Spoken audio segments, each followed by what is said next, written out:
हाय दोस्तों, welcome to धन। दोस्तों, ज्यादातर इन्वेस्टर्स जब आईपीओ मार्केट में इन्वेस्टमेंट करते हैं तो उनकी एक्सपेक्टेशन एक अच्छे लिस्टिंग गेन्स की होती है।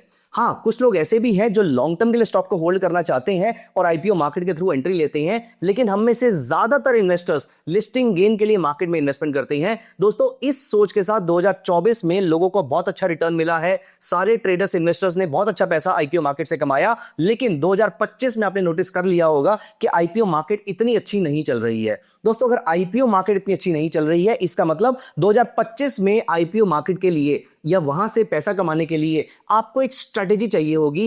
इंटरेस्टिंगली, इस वीडियो में मैं आपके साथ एक ऐसी स्ट्रेटेजी डिस्कस करने वाला हूं, मैं ऐसे थॉट प्रोसेस डिस्कस करने वाला हूं, आप किस तरीके से 2025 में भी 2024 की तरह अच्छे रिटर्न्स एक्यूमुलेट कर सकते हैं आईपीओ मार्केट में इन्वेस्टमेंट करके। और मैं आपके साथ बहुत इंपॉर्टेंट चीजें इस वीडियो में डिस्कस करने वाला हूं, तो stay tune till the end. लेकिन स्टार्ट करने से पहले मैं आपसे एक क्वेश्चन पूछूंगा। इस क्वेश्चन के 4 पार्ट्स होंगे।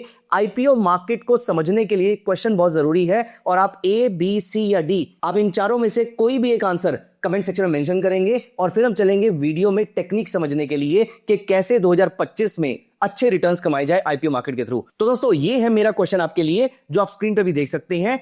My question for you is, IPO launch करने के लिए, आईपीओ लेकर आने के लिए एक कंपनी सेबी के पास एक डॉक्यूमेंट सबमिट करती है।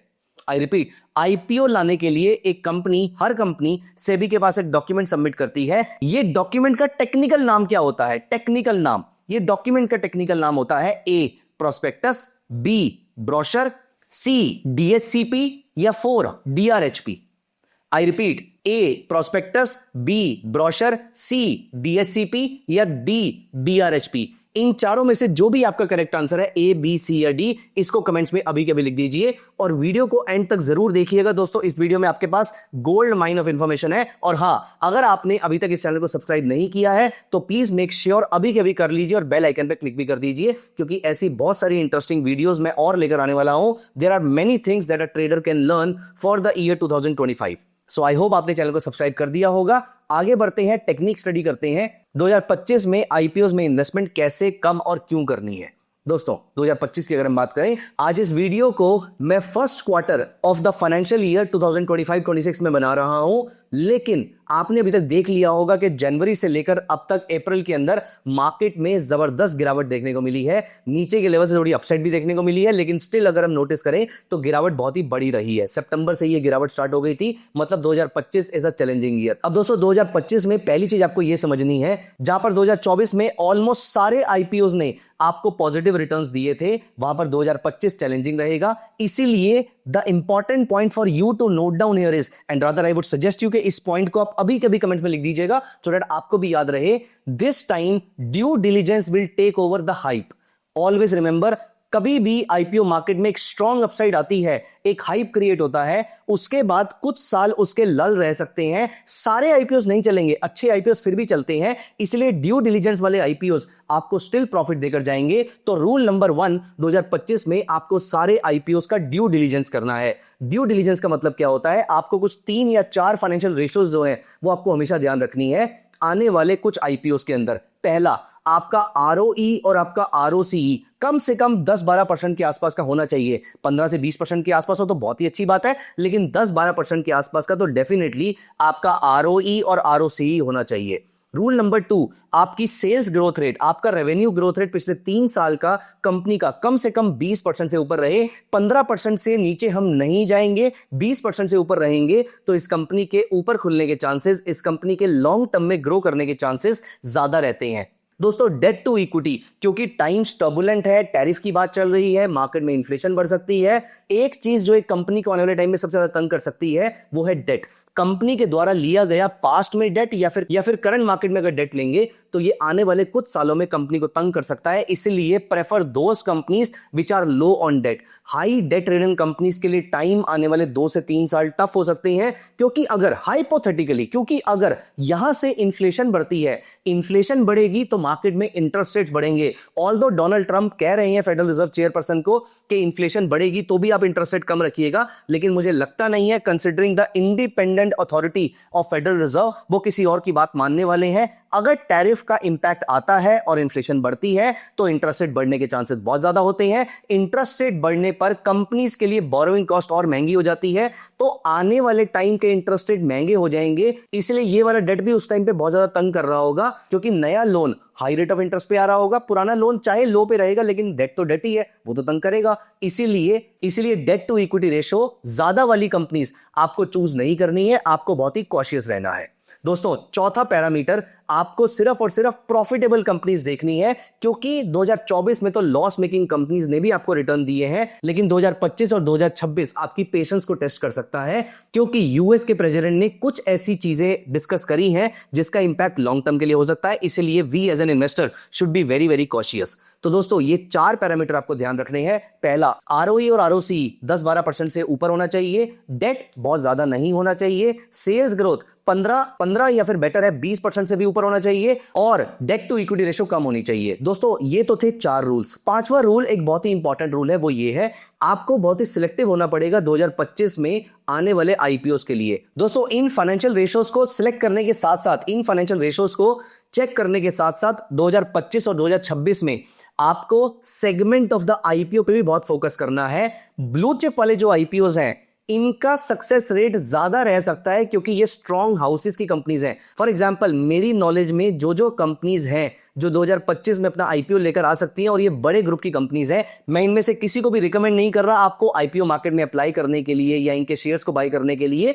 मैं सिर्फ आपके साथ एक फैक्चुअल डेटा प्रेजेंट कर रहा हूं कि कौन कौन सी कंपनीज के आईपीओ बड़ी कंपनी के अंदर या बड़े सेगमेंट में आने वाले हैं। यहां पर आपके सामने एक लिस्ट दिख रही है, जहां पर आप देख पा रहे हैं कि हीरो फिनकॉर्प जो कि हीरो मोटोकॉर्प कंपनी से बैक्ड है, रिलायंस जियो जो कि रिलायंस से बैक्ड है, कैनरा रोबेको एएमसी जो कि कैनरा बैंक से बैक्ड है, उसके अलावा जेएसडब्ल्यू सीमेंट हो गया जो जेएसडब्ल्यू ग्रुप से बैक्ड है। तो ये ब्लू चिप वाले जो आईपीओस हैं, इनकी प्रॉफिटेबिलिटी के चांसेस ज्यादा रहते हैं जनरली।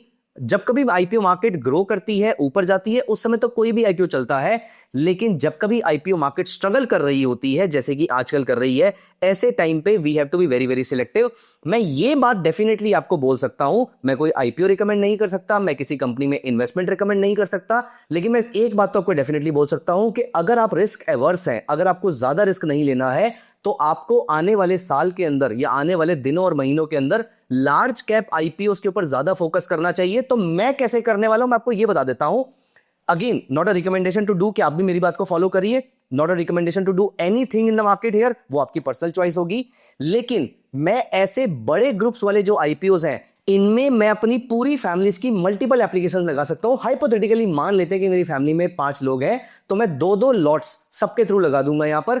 लेकिन यहीं पर अगर मिड कैप वाली या छोटी कंपनीज का आईपीओ आता है, तो मैं शायद 1 या 2 अकाउंट से ही उसको अप्लाई करूंगा, और वो भी ये देखने के बाद उसका जीएमपी अच्छा चल रहा है नहीं चल रहा। अगर उसका जीएमपी अच्छा नहीं चल रहा है and at the same time मैंने जो 4 रेशोस पहले डिस्कस करी हैं, अगर वो अच्छी नहीं है, क्योंकि वो मेरे आईपीओ का पूरा बेस है, अगर वो अच्छी नहीं है तो मैं इन्वेस्टमेंट नहीं करने वाला। मैं अज्यूम कर रहा हूं कि वो अच्छी है, और अगर बड़ी कंपनी है तो मैं मल्टीपल लॉट्स के थ्रू जाऊंगा, मल्टीपल एप्लीकेशंस के थ्रू जाऊंगा।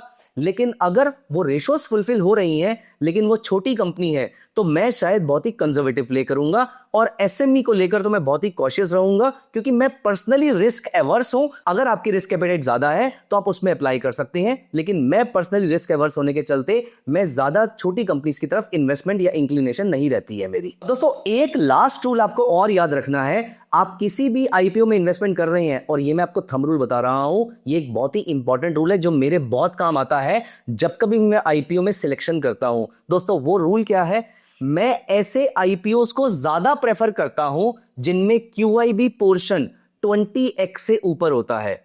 20x का QIB पोर्शन अगर आप हिस्टोरिकली चेक करेंगे तो ऐसी कंपनीज ने लॉन्ग टर्म में अच्छा परफॉर्म किया है। और अगर NII का पोर्शन 50x से ऊपर है तो ये सोने पे सुहागा है। तो NII greater than 50x, QIB greater than 20x। अगर मैं कंफ्यूज हूं किसी आईपीओ को लेकर तो मैं थर्ड डे पे जाऊंगा, अदरवाइज मोस्टली मैं अपने सारे आईपीओस सेकंड डे पे अप्लाई कर लेता हूं। मैंने आपके साथ डिस्कस भी किया था कि आईपीओ में ज्यादा एप्लीकेशन मिलने के चांसेस या सब्सक्रिप्शन मिलने के चांसेस ज्यादा कब होते हैं। अगर आपने मेरी वो वाली वीडियो नहीं देखी है तो उसका लिंक यहां पर दिया हुआ है, वो वाली वीडियो डेफिनेटली देख लीजिएगा, बहुत ही इंटरेस्टिंग वीडियो है। दोस्तों तो ये सारे रूल्स रहेंगे जिसको देखकर आप एक अच्छी कंपनी के आईपीओ को खराब से सेग्रीगेट कर सकते हैं।